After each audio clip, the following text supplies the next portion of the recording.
السلام عليكم ورحمة الله وبركاته. شمار كيفوني كنت أنا قافية إذن العجلة تمتوتا في كواجه متوتا لنكو ما عمل لنكو كم جرتو في عجلتاني بغني إذن سنترا رسمتك كبدي إسني في ديبي إجرا كسما وني كبدي ديبي تسمى اللي تنكي سواني نقول بو كان فونتين كبدي إسني ديبي مالني فوري مالتو سيران بليس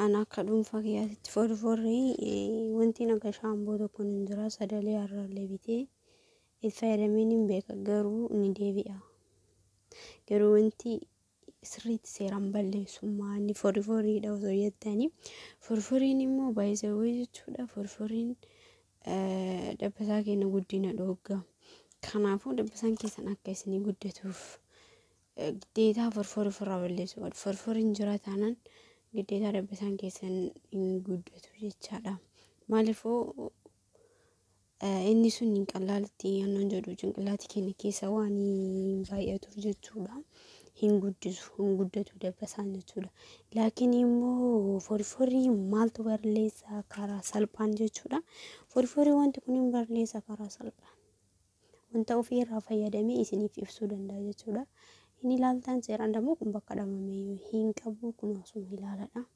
sirras ilaaltanii bituun hin dandeessan jechuudha maaliif waa tokko irra ariifidha jechuudha fakkeenya wanti nishaan bolani fayyadamsuus yoo waazoo gisee biraa isiniif ibsa isinitti agarsiisa amma fidee hin dhufne waan ta'eef sadalee asini jira garuu wanta akka sadalee sanirra maaltu irra mijaa'oodha kanatu irra mijaa'oodha kuni mana keessaa hin dhabamu kaniin gootuu akkamitti waan ispiree argitanii ispiree kan amma kunoo gisee mataa keenya fayyadamnu bishaan agaruuji kana jechuun isuma kana maal godhuu qabna isinitti fakkaatee isumatti inni qicannaa haganu ga'u jechuudha ni baay'isnu ispireen sun jiru na bira wantaan itti fayyadamu sun jechuun dhiifama fideen dhufne isaa ispiree akkasiisanitti nu godhatan wanti godhuu qabdan sijjaa keessan irraa miti ምክንያቱም akka bishaanii kana argitan sijjaa keessan irra sun taane cinqilaatii keessan ni gootanii sirriitti akkuma jechuudha gisee amma qibaatee dibannu seeraan dibannu kan argitan sirriitti seera bakka ashuu qabdan jechuudha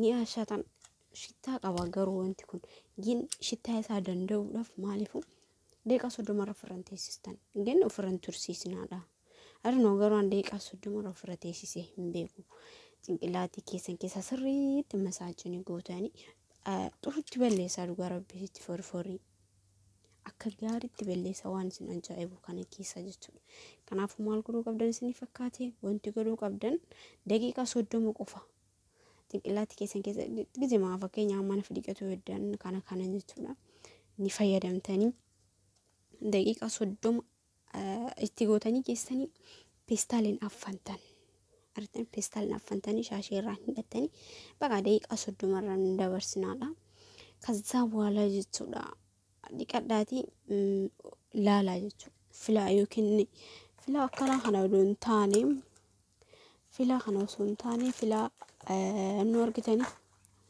mishtii xiqqishoolee san maal jedhama mishtii madamana fakkaate afaan keenya mishtii xiqqishoolee san jechuudha isaan sirriitti keessa isaa dabbasaa keessan keessa sirriitti filaa maaliif hiyyaasa jechuudha forforii isa kanaa miti inni kun dabbasaa nu jalaa hin caccabsuudhaaf malee garuu isa saniin baasu sirriitti yoo ati wanuma qabdu fayyadam garuu mishtii sun bataam itti xuru hatta mataan keenya yoo karukkaa ta'e xixiqqeestee baastee cinqillaatii keenya keessa mishtii ni ilaali jechuudha ni baya jechuudha forforiin kaza forforii mataa guddina ni dhooga mataa guddina bataam itti dhooga jechuudha an duraan hin qaba garuu amma alhamdulillah firra balleessee jira jechuudha gin ni dhooga mataa guddina baay'eetti dhooga forforiin jechuudha kanaafuu isa kana itti fayyadama inni kun amalaal waan biraa of keessan qabu shunkurtii kana wantoota kana qofa ilaalame irraa namni manuma namaatti yoo dhabamu wanti kun jechuudha adiinis ni ta'a kana qofa miti adiinis ni ta'a rakkoo hin qabu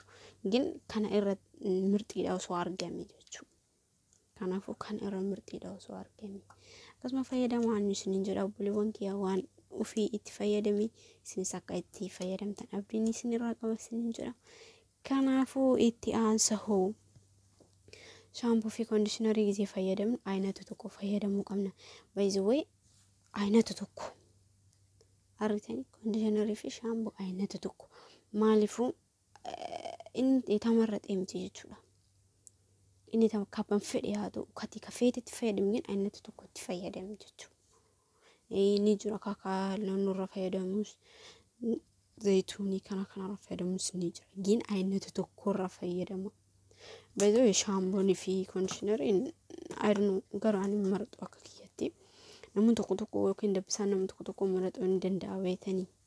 Shaampoo fi kondiishinariin kunis tasmammoo dhabuun malagin aynata tokko fayyadama. Aynata tokko yoo jedhamu fakkeenya shaampoodha kunis kun isa kondiishinarii akkana kan argitanii isa akkana kana fayyadamaa jechuun aynata tokko. Laazim yaani aynata kana ta'uu ka fedhe haa ta'u inni gin aynata tokko fayyadama. Itamarraxeen hin ta'a jechuudha. By the way shaampoodha malee kondiishinarii mataa laslas godhaaf malee keessa cinqilaatti keessa nuun dibatinaa dha'u. Yoo dabbasaa irratti okay laslas godha dabbasaa akkasitti ariifidha. Cinqilaatti keenya keessa yoo dibanne immoo maal godhatanii fakkaata? Forforri nuti tawaayina መጨረሻ waan bishaan qofaan dhiqannuuf jecha. Gin dabbasamu gubbaarra godha. Innaan akkasiin jedha obboluu kiyya namoonni maayoneezii fayyadamtanis maayoneezii isa kanatu oriijinaalidha dabbasaaf jechuudha. Isa kanatu oriijinaalidha maaliifuu maayoneeziin hedduu aynata baay'eetu jira. Gin isa kana oriijinaalii ilaala. Xiqqishuu haa ta'u isa kana ofii keessanii bitadha yoo mana san hin jirre yoo mana isin keessa jiraatte san keessa hin jirre yoo atuu kophaa kan kee jiraatte okay. Gin yoo mana namaa keessa ka jiraatte onnuma ta'eef maayoneezii ta'eef hin fayyadamin maayoneezii kana fayyadamin jechuudha. Itamarraxee amma aynata hedduutu jira maayoneezii mana kana keessa gin kana dabbasaaf bitanna. Ijoolleen ni fayyadamti gisee takka jechuudha ijoollee shamara. Laakiin isa kana fayyadamaa jechuudha. Ani yoo barbaadetti isa kana bitaa yoo tasa hin jiraanne ka ta'u ta'e jechuudha. Kanaafuu isa kanatti fayyadamaadha obboluu kiyya akkasuma akka irra fayyadamtan abdiin isinii qaba isiniin jira. Hundi keessanuu akka irra fayyadamtan dabbasaan keenya hin guddatu hin jedhina ni guddata. Ani waxxeetii waan irraa argadheef isiniif ibsu barbaade jechuudha waan hundaa'u. Waan ofirraa waxxeetii argadhe isiniif illee ibsu fedhiin hin qaba jechuudha maaliifuu. Wanti irraa fayyadaman tokko yoo namaaf ibsan irra hedduu mijaawaa jechuudha. Kanaafuu waan irraa fayyadame waan irraa ofii waxxeetii argadhe isiniifis dabarsuu fedhiin hin qaba. Kanaafuu akka irraa fayyadamtan abdii isinirraa qabu isiniin jedha. Dhiifama viidiyoo isinitti dheeressuu fedhiin qabu. Kanaafuu hundi keessanuu irraa fayyadamaadha jechuudha. Waliif sheer godhaa, sabskiraayib godhaa, laayik godhaa, waliif daddabarsaadha shamarran keenya. Waan intaanii gadi kanarra fagaadhaadha dhiifama naaf godha. Rabbiin bakka intaanii nun dhaabinii dhugaa rabbisitti shamarri ala kulla haal shamarri walitti qabaadha waa baay'ee dhageenya. Maraafuu waan jennu hin jiru rabbumatu jira kan rabbitti gora. Namoonni waan intaanii irratti buutanillee namni waa'ee dunno waa baay'eetu jira dhugaa rabbitti maqaan shamarranii hedduun badaa jira. Yaa rabbiin nuuf halaafisu jenna wanni jennu wanni takka illee hin jiru.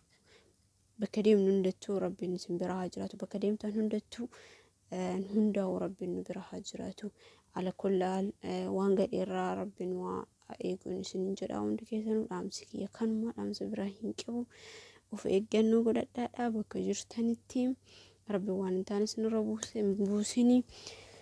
Rabbiin akka qaama keenyaa nasaa biyya baanitti qaama keenyaa nasaa biyyatti nu haa deebisu isiniin jedha obboluu kiyya. Asumaan nu dhiifama viidiyoo isinirratti dheerse isiniin jedha. Turtii gaarii sabskiraayib fi laayik sheer godhaaf waliif daddabarsaa isiniin jedha obboluu kan koo. Akkasuma turtii gaarii isiniin jedha inshaallah haga viidiyoo biraatiin walitti deebinutti gaafa biraa qabaatan gaafadhaadha kumantii jalatti isiniif deebisa jechuudha.